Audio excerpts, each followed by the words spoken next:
মৃদু শৈত্যপ্রবাহে কাঁপছে দেশের বিভিন্ন অঞ্চল। জনপদে নেমে এসেছে স্থবিরতা। হিমেল হাওয়া আর ঘন কুয়াশা থাকছে দিনভর, দেখা নেই সূর্যের। আজ সর্বনিম্ন তাপমাত্রার রেকর্ড শ্রীমঙ্গলে 9.2 ডিগ্রি সেলসিয়াস। বিস্তারিত ডেস্ক রিপোর্টে। চায়ের রাজধানী খ্যাত শ্রীমঙ্গলে তাপমাত্রার পারদ নেমেছে 9 ডিগ্রিতে। ঘন কুয়াশায় ঢাকা চারপাশ। হাওয়ার পরিবেষ্টিত এ এলাকায় কয়েকগুণ বেড়েছে শীতের তীব্রতা। সূর্য উঁকি দিলেও নেই উত্তাপ। বিপাকে খেটে খাওয়া ছিন্নমূল মানুষ। কয়েকদিনের ব্যবধানে শ্রীমঙ্গলে জেঁকে বসেছে শীত। দিনভর কুয়াশাচ্ছন্ন থাকছে পুরো শহর। আজ জেলায় সর্বনিম্ন তাপমাত্রা রেকর্ড করা হয়েছে 9.2 ডিগ্রি সেলসিয়াস।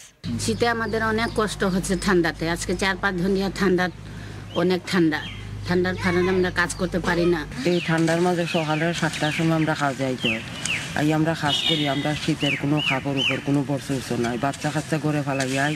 গত কয়েকদিন ধরে তেঁতুলিয়ায় সর্বনিম্ন তাপমাত্রা রেকর্ড করা হয়েছে।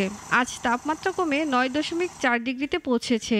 পৌষ মাসের শুরুতেই কনকনে ঠান্ডা ও কুয়াশায় আবৃত হয়ে পড়ছে চারদিক। দুপুরবেলা হালকা একটু আকাশের আভাস দেখা যায়, রৌদ্রের ছোঁয়া দেখা যায়।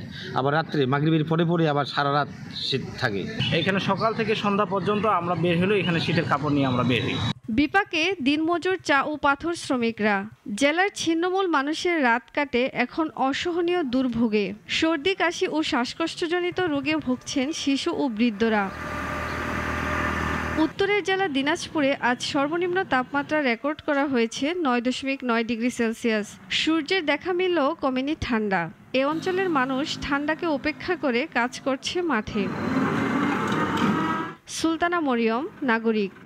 Double million offer Walton fridge কিনে পেতে পারেন 20 লক্ষ টাকা। রয়েছে কোটি কোটি টাকার নিশ্চিত উপহার।